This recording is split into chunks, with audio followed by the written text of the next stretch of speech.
My friends, Friday, another week has come and gone, wins and losses, what worked, what didn't, what flopped, but most importantly, what did you learn? To the HPLS podcast. Live, relevant, and high performance information, conversations, and education weekly.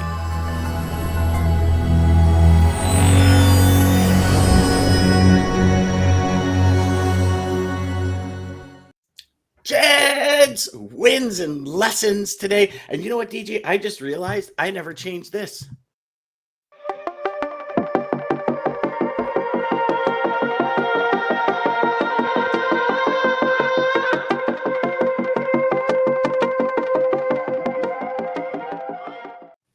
You did it? Nice. So we'll have to change that, brother.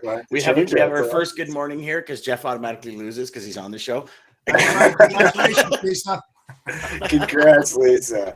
Jeff, congrats for last week. That's why you joined us this week. Thank you for joining us. Yeah. Hey, guys. So I think out of courtesy, because Jeff is our guest, Jeff should start with his wins and lessons this week. But what a week. Like, I just want to take a moment and embrace the week. I mean, we had awesome guests on the show this week. We really hope you enjoyed it. To all our guests that were on the show, y'all were awesome and amazing. And we've just actually confirmed that Brian will be here once a month with us. So he's going to come in every month. He's coming back on June 23rd, which is going to be super cool. So we're going to do kind of a monthly thing. Next month, we're going to talk about the pyramid of success and how the baseline stacks on top of everything. So it's going to be awesome. It's going to be incredible. Jeff, brother Bear, kick us off, man. Yeah. Thanks, my friend. Hey, so it was a definitely a trying week for myself. Let's start off with wins. So the wins won a very large account, about 900 loads annually. So it's not small, but pretty good. And I've got a backup coming down the pike as well. Been working towards it. So it took a little bit of time, but can't rush into those kind of things. And the loss, or the lesson, I should say, was talking to a customer that didn't. Oh, froze on us, brother. He's frozen. Maybe the customer's watching. It just came off. Yeah, customers watching, or the lesson is we need faster internet. There you go. I'm done. Jeff, you froze there, brother. I don't know what happened. We lost you. Yeah, I don't know what happened either. The whole thing went off. And so the lesson, the takeaway was talking with the prospect, a big opportunity, and they basically said, "Hey, we've done business with you before. We don't want to do anything with you." I was talked about this, yes. Mm-hmm. Yeah, and it's like unbelievable. They didn't even know who I was. I know through an associate of mine who recommended me and stuff like that. But I think it had to do with different agencies that they've worked with, because I am a Landstar agent, and another one, I don't know, just blew it for me. And instead of having, one bad loss, it's a loss for many people because of a bad egg. What can I say? It's just, it's terrible, but you move on. I'm not done. I'm going to talk to him some more. And well, now the sales just begun because they said no. What's that? I said now the sales just begun because they said no. Absolutely. But hey, you got to be honest with this. It's not peaches and cream by any means, and you got to work towards those goals and objectives. And even though you get a no, it's basically a yes. So but in actuality, you got to know because of a used car salesman.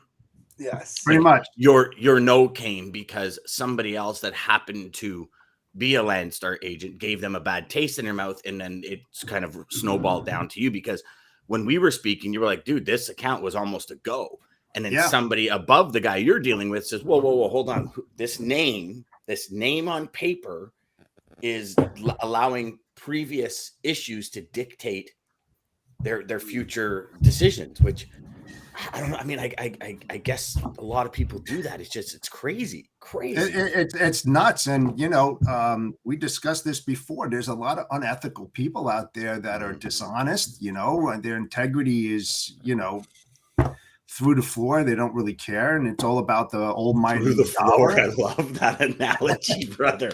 That's really good. Because usually you go through the roof. When it's like huge, you go through the floor. I like that. Yeah, I mean, it's ridiculous, I mean, my customers can attest to my, the way that I do business, and that's all that matters to me. So, when somebody does that, I just laugh and move on, man. Been doing it for a long time. It's just like, okay, move on, but yeah. Yes, sir. I hear you. Yes. I hear you. Mr. Ridley, what is your wins and lessons? Yeah. Morning, folks. Morning. Very tired, very emotional, but that's very typical for a Friday morning. I just thought you meant you were sensitive. Oh, well, I am a sensitive guy. I am. Like we said, not to go to. And one of my wins actually is every couple of months, my son's school will do they'll call all the parents in. Like when I was at school, it was like once a year, and you were dragged in, and your parents were dragged in, and then we would go home, and my parents would be disappointed pretty much every time. But like with my son's school, it's like every 2 months they do like a thorough review. So we had his like end of year review yesterday, and it was absolutely phenomenal. And just the way that the teachers were like just gushing over his like just development, the way he is as a human, the way that he demonstrates empathy. Like I'm having to sit there with my head down, pretending that I'm taking notes, and I've just got these like little tears just starting to stream. So I am an emotional individual, and that for me was very much a win. Is that because he's so much like his mother? Oh, jeez, mate, there's no way that he takes after me.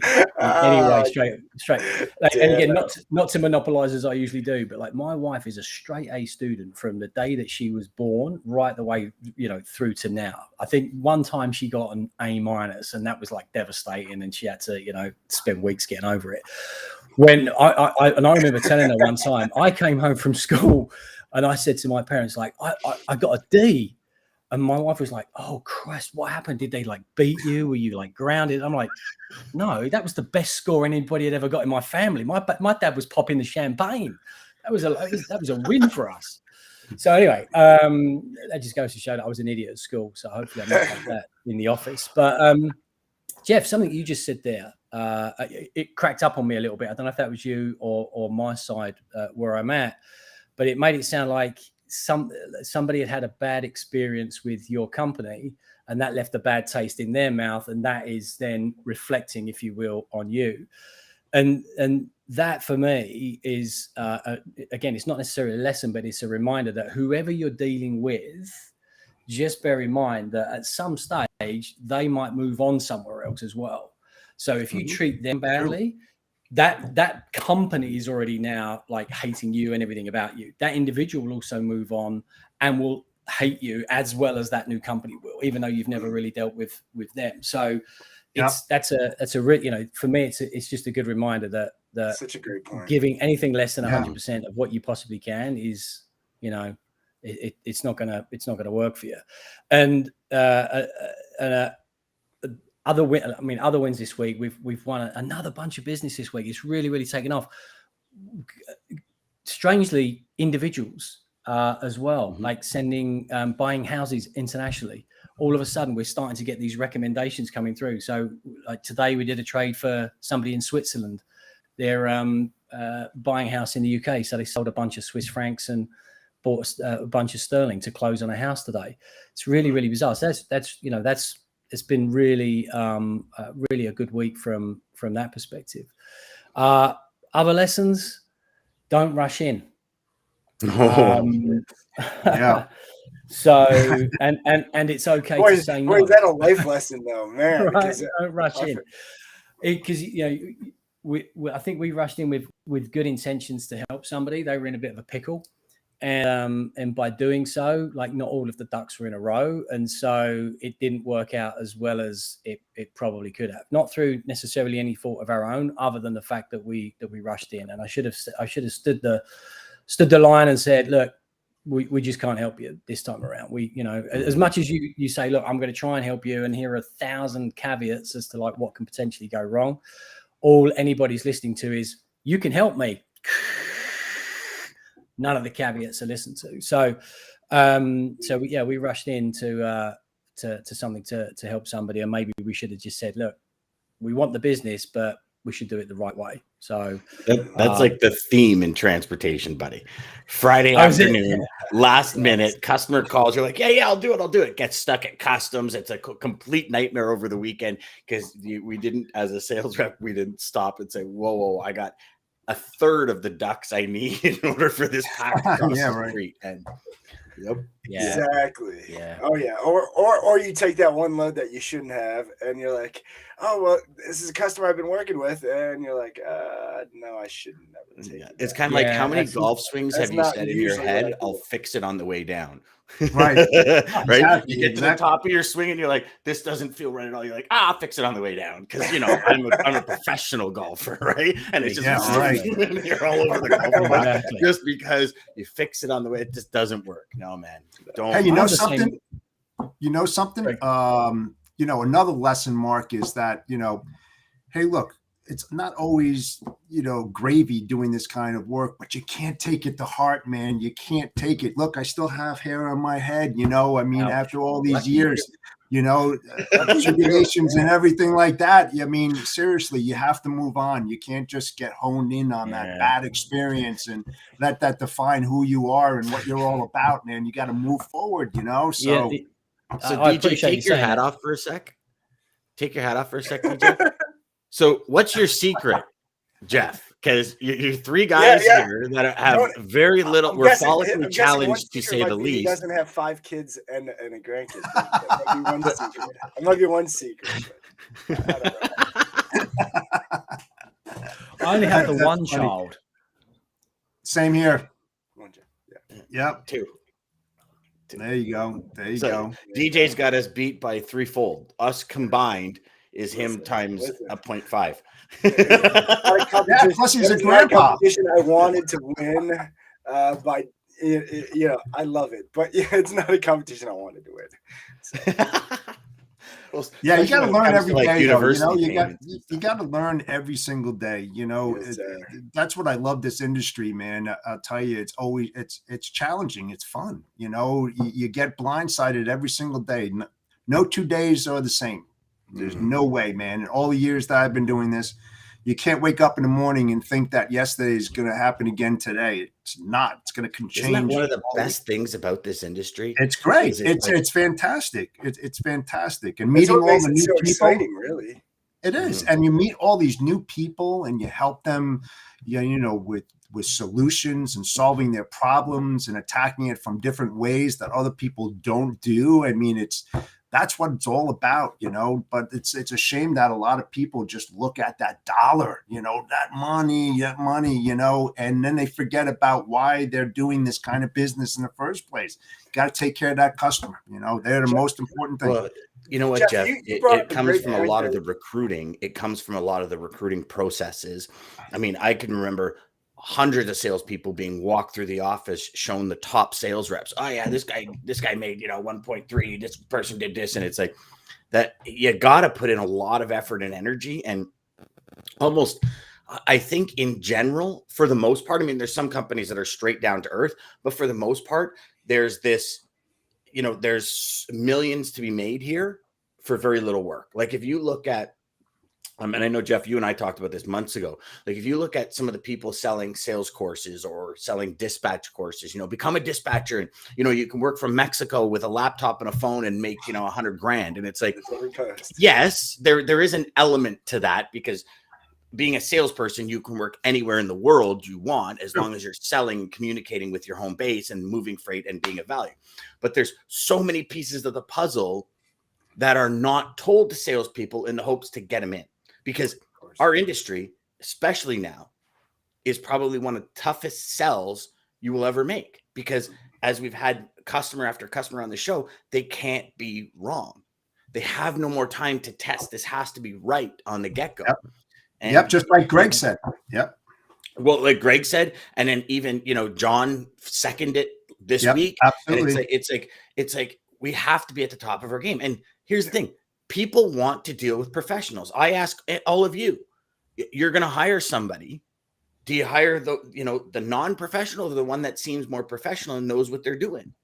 Like it's fairly simple. We want to deal with the best. I think we all do. I mean, sorry, I shouldn't say it like as if everybody does, but I would hope everybody wants to deal with the best. So whatever they do, whatever they're working with, it's like the best of the best we want. Right. And you know something, Dan? Mm-hmm. Yeah. And Dan, you know what? Don't be afraid to hire somebody smarter than you. Oh, it's the way to go. I mean, that is absolutely the way to go. You know, if you want to succeed, that's what you should be doing. Absolutely. And the thing is that where a lot of leaders fail is that their subordinates and people that are in the trenches day in and day out, they don't bring them into the inner circle. And these guys and women out there know more than you do. And if you just gave them the opportunity to come and join and speak their part, you would learn volumes from them.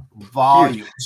Kenneth says it best. He says, I have a new job every morning. Yes. And I was going to say, so the people who enjoy this, like Jeff, you brought up a great point.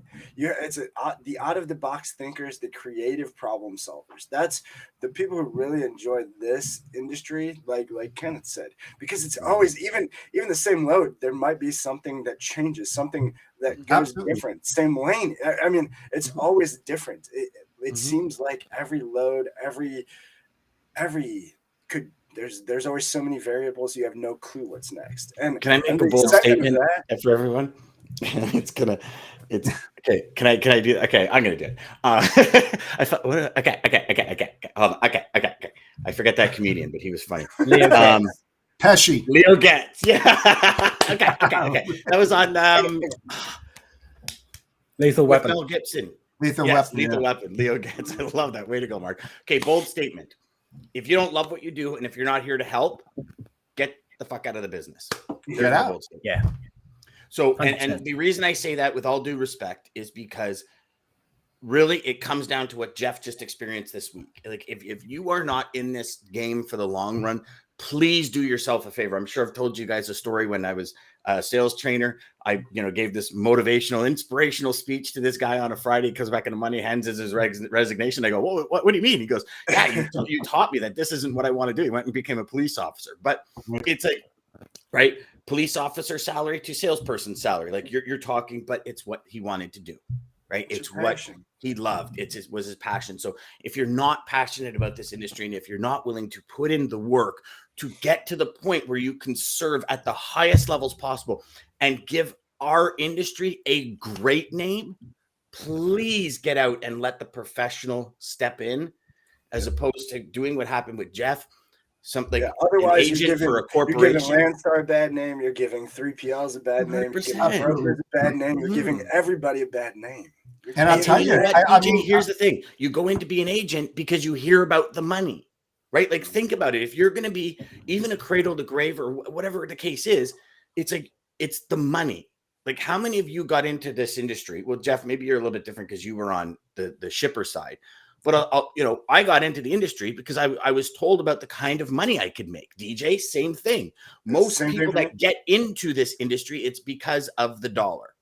It's because of the choice that you want and to make a lot of money. Hey, I tell you, Dan. Before I joined Landstar used to work for me when I was at Panasonic, and they knocked it out of the park.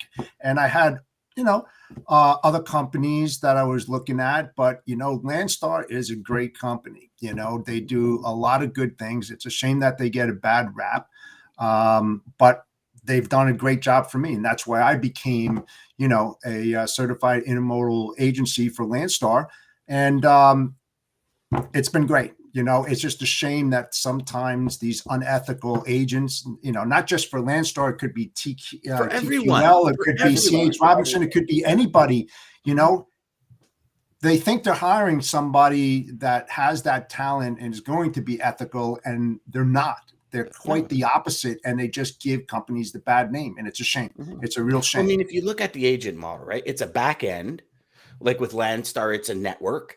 It's a back end. It's a network of drivers. It's an internal load board. But most agencies, they're a back end. They're an invoicing system. They're a prepayment system. Most people get money in like a week or 2 weeks instead of 35, 40 days. Like it's just a back end system and it's a name. And that's why you get higher margins of your GP because it's a back end system and it's supposed to run like clockwork. Like as that part of it, the name, the reputation is what your salespeople bring and your operational people bring. And you know, I've often looked at it and said, as a company, everyone that's employed under your company, agent, non-agent, like employee, whatever it is, like they are your Google review in essence, right?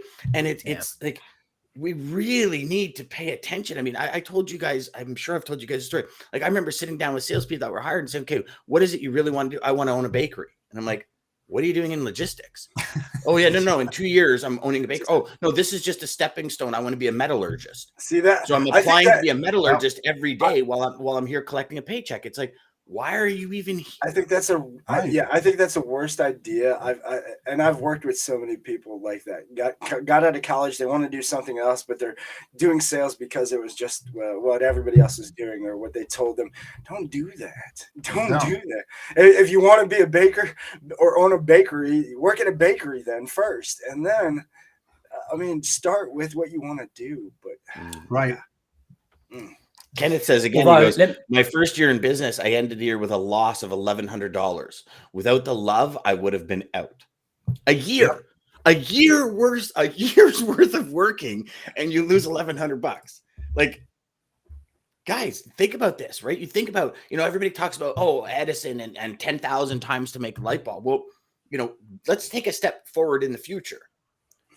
Sir James Dyson created 5,127 prototypes of the first Dyson vacuum. 5,127. How many of you would make 5,127 calls before getting your first customer? Right? Think about, I don't even know if I would, to be honest with you. I'm like, that's a lot of calls, man. I'll tell you, Dan, you know what? Yeah, Kenneth, you know, here's a guy, Kenneth, right, that just posted that. He had a passion. He was willing to lose that $1,100. He didn't back out of it. He believed in his capabilities and kept moving forward, even though, you know, he had a bad year. And those are the kind of people that stay in the industry because they believe in themselves and what they're doing, and they keep pushing forward. Yes. So if you did 5,127 calls, it would be 7 days a week, 14 calls a day for an entire year, never getting a customer. Like, right? That would suck. I can tell you now. I'd have to question like my sales ethic or something about that situation. if I'm a week into that and I haven't got a customer yet, I'll be like, yeah, this is okay. Well, hold on. Shit. Not only not getting a customer, getting no. Because when you do a prototype and it breaks or it blows up, you're like, okay, well that didn't work, right? So it's not even like, oh my gosh, I think they're warm, or it's just not the right day. We'll close them in a month. It's like no, take a hike. 5,000, 14 calls a day, 7 days a week for an entire year. I suppose it's a bit like us sending like 5,000 global payments and hoping that one day we're going to get one of these to the right beneficiary. It's going to happen. It's going to happen. There you go, Mark. Hey, there's somebody like 4,900 into their bank account. They're that's it. You got 4,900 randoms around the world that are like. Yeah. All right, DJ, what do you got, brother? What's your wins and lessons this week? Well, so I'm just going with the win this week, really because the week has been amazing, and you guys even led it to exactly the quote and what I really wanted to get into. So with Josh, man, having you on Tuesday and your run, good luck, dude. Amazing. I seen, if you guys didn't see his video yesterday about Ronald McDonald House, I actually wasn't even going to talk about this, but I am going to talk about this now because it triggered it. But he brought up that because of this project he's doing, Ronald McDonald House, he was questioning it, even questioned the validity of it because we know that there are some charities out there that most of the money doesn't go there. But so he got a call from his uncle, and his uncle told him a story he did not know about the Ronald McDonald House that tied it really even bigger than before. And I was like, holy cow. But this week of just that, and then Brian being on yesterday and being mindful, when I did that and when that changed, and what I could tell you is, so I haven't had any of the nice things in my mind. I've had it all, but I haven't had it. But was watching something with Ed Milet and Jay Shetty, and they said a quote from Jim Carrey of, I think everybody should get rich and famous and do everything they ever dreamed of so they can see that it's not the answer. Because things, status, goals, the destination is not the answer. It's not where happiness comes from. It's not where any of that comes from.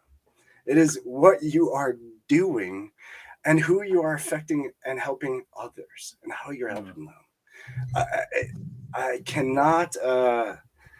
what I've been able to see from just really opening up, and that was my drive for the longest time was those things, because I thought as a kid, I went to private school, didn't really have a lot. Starter was big. You guys are my age. Dan, you probably will really remember. My mom worked at Starter. That was like the thing. You were cool if you had Starter back then. We couldn't afford Starter. But I thought it was cool. And I thought that's what you had to do to be cool. And it was and we see this our whole lives. We think that it's something else that gets us where we want to be when we don't need any of that. You don't need any of that. You know, it's funny you say that, DJ. My mom worked at Starter. We grew up dirt poor. Like, we grew up in kind of like a project area in Quebec. And my mom worked at Starter. And all my buddies thought I was loaded because all I had was Starter gear. But my mom would get it, like, it'd be a defect in the Michael Jordan like screen print shirt, right? And I remember going to Jamaica, and I packed an entire suitcase of Starter gear, and that was my money for a month. Like, anything that, it was so cool. And Starter was like it was just when Jordan was coming out, and just like when all the Air Jordan, like it was yeah. So it's funny that you brought that up, because that was one of the things in my childhood where I was like, but you know what I'm saying? Starter was like the thing. I mean, I remember one of my friends who had Starter because he was, cool, or I thought it was cool. Got jumped from kids on on the playground to steal his jacket for the LA Raiders jacket. Yeah, man. Yeah, it was crazy. Yeah, But then thinking of that and listening to that really just tied this whole week together with Brian, with Josh, with the mission, with everything. And it was like, we talked about it last week, but I'm really we got a holiday weekend coming up. You got 4 days. Just value the time and think of. So another big thing from Ed Milet, don't know if anybody watches him, love the dude. He's kind of big, scary looking dude, but man, huge heart. And he says his one big thing about maxing life is doing one more. And so I've always carried that strategy from listening to him. So when I'm ready to quit, the one more call, the one more text to a friend, one more this, the one more, whatever. That's what Bob Berg talks about all the time too. At the end of the day, when you're ready to go, one more call. Yeah, just one more. When you're ready to quit, just do it. One more. Push yourself to do one more. And then that way, and what it did for me was help make me not have regrets that maybe I didn't do enough. Because for a long time, I feel like I wasn't doing enough. But then the thing that this video really tied everything together was, he was like, think of if this, instead of one more, think of this as the last time. Is this the last time you're going to talk to that person? Is this the last time you're going to see that person? Is this the last time you're going to, and think of that this weekend, and just seriously, pay attention to those buckets. Josh talked about it: spiritual, emotional, mental, physical. Make sure you're checking into those daily, guys. That's good. We've got Meg. Dan, you send 5,000 emails and you wouldn't waste as much time. And get cut off again. Thanks, Meg. Appreciate the tip. Spam. It's spam. It's not spam. Is that another troll? Do we have another troll here? Just joking, Meg. Sorry, I didn't mean to put you in that category at all. I don't care what DJ says. You're awesome. So So one thing, big thing I think this week for me was coming to another level on what's possible during the day. I'll go back to Josh again. Very inspiring conversation. The desire to do what it takes to get things done, and the kind of theme that I saw throughout the week, and what Brian was talking about, and kind of what Wednesday went to, and where Monday DJ. If we start going through the videos this week, like everything was in theme, and Monday was a total that kind of felt like it set the theme. Take care of the small stuff, and the big stuff will take care of itself. And that is from so many different levels in our life and business. And, you sit there and you get, overwhelm kicks in, and we have to stop as individuals, as high performers, as people that truly do want to do our best, be our best, and always know there's a couple of rungs above. I think a lot of the times we look 5 rungs up above, or we compare ourselves or something we're not good at to something that somebody else is good at. Right. And I think it creates this massive juxtaposition and gap that we have to bridge in our life. And one rung at a time. Most people go upstairs one step at a time, right? You don't try and jump 7 steps. You clip your toes, you face plant, you lose your teeth, then you're like in the woods where Mark is. So it's like, you're like, I threw that in, Mark, just so y'all know, Mark's at a cabana in the woods in the middle of nowhere. And we were talking about all in the neighborhood. So that's what all kind of went in. Yeah. You guys don't hear it going on outside Mark's window. So yeah, just that calmness, that take a step back, that internalize, that was kind of a big prevalent one for me this week. And the ROI of kindness. I think Brian, the conversation wasn't even supposed to go that route yesterday. And I look at the ROI of kindness, and I have, conversations with Dean Crook this week about him helping people outside who just Dean, Dean everyone knows, Dean is the man. He has, since Sales Chatter has started on Wednesdays, he's been bombarded by people in the industry. Hey, can you give me some data on this? Hey, can you give me some data on that? And this man is just run a list of quotes. Yeah. I mean, Dean, if you're watching, listening, Dean, you are a true go-giver, because, you try and help every which way you can, and it's awesome. And, that ROI of kindness, I think, goes a long way. And it's at every step in your journey. I think we just got to reintroduce ourselves to that mission, that understanding, that vibe every day is the ROI of kindness. No matter what's happening. I mean, guys, how many times have, somebody cut you off on the way to work, and you go into work and you're like losing your marbles? I've seen it hundreds of times. Like, this person cut me off, and like 2 hours later, the person's still talking about it. It's like, did you realize that person that cut you off has gone to work and totally forgot about the entire situation? Well, you're allowing them to control your life right now. Even the flip side of that, maybe they cut you off because they just got a call that their 2-year-old, they were part of that family that just, I heard a story of the mom driving 40 miles because her kids were in that school in Texas. I mean, what if that's why they cut you off? You have no idea. That's a really good point. In my younger life, I was definitely the aggressor. So Dan, to your point, I would go into the office, and that would be on my mind all day. And it's my energy that I'm burning, and it's my customers and my colleagues and my family that are suffering just because of that. And I'm going to do air bunnies, idiot. But to your point, Dan, DJ, like, they're not really. Mark just did air bunnies, by the way, guys. You don't know what the circumstances are of that individual. So like when I do get cut up now, rather than like just go back to my youthful rage, I'm like, you know what? I don't know what's going on. And quite frankly, I don't really care, because I'm going to stay in my lane. I'm going to, this is my life, my day.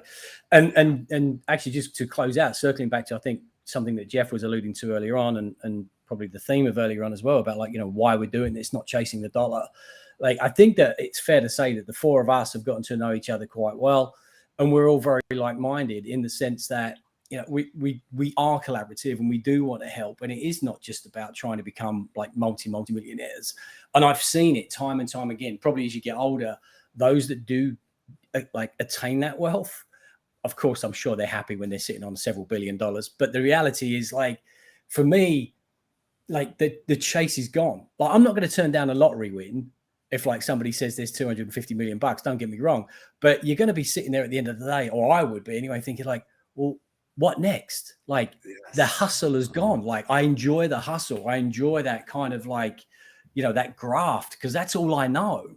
Now, if you got 250 million bucks, you've got time to go and learn something else. But I don't know as I want to learn something else. But I think you gotta have to keep. You're gonna have to want to keep going at something. Like maybe you know. And again, you look at a lot of very wealthy people that are very unhappy. There's also a lot of wealthy people that are very happy. Let's call a spade a spade. But you know, I've also seen a lot of people that get wealthy, retire, and fade away pretty quick. Yeah. And I'm young and I've seen a lot of people do this. And I think to your point, Mark, you kind of, you know, you go out and you start something, maybe a sanctuary for dogs or something, or, you know, like a nonprofit or something, because you have the ability to give back, right? Like the ascension in our life is that, you know, we're in this point where we're providing value and we want to provide value. The next ascension to that is helping other people understand how they can provide value. Right. And it's essential. It's like if you love a cause and you embrace other people, that gets them to love the cause. That's the next ascension. Right. And it's when you get there, it's amazing, because the ability to see beyond any potential profit, but just the actual transformation. And I'm in a new course that I started this week. And everything they talk about is the transformation. It's not the profit. It's not the product. It's what is the transformation that can happen. Right. And I think, you know, when you think of the transformation, that's where everything changes. Like, hopefully the people we have on this show gives people just that one piece of information that they need to make that transformation into the next level of themselves. And I think it's, you know, I honor all of you and all of you watching and listening, and you gentlemen here and all our guests, both past, present, and future. Thank you. You know, seriously, thank you. And you're a big contributor to that next level of transformation. So thank you. DJ, what do you got to pull us out today, brother? Dude, that was awesome. Great show, guys. Thank you for joining. Thank you, Jeff. Thank you for always being there in the morning for us too. Seriously, thank you. Thank you, everybody, for joining us like you do weekly. Centurion Trucking, American Logistics. Obviously, thank you for making this possible. Dan, man, I can't ever thank you enough for asking me to do this with goes both ways, my man. Quote to take us out. All right, so this is I guess it goes with the concept of Jay Shetty, but it's from a Buddhist monk, and it is: mindfulness gives you time. Time gives you choices. Choices skillfully made lead to freedom. What's your freedom, guys? Welcome to the HPLS podcast. Live, relevant, and high performance information,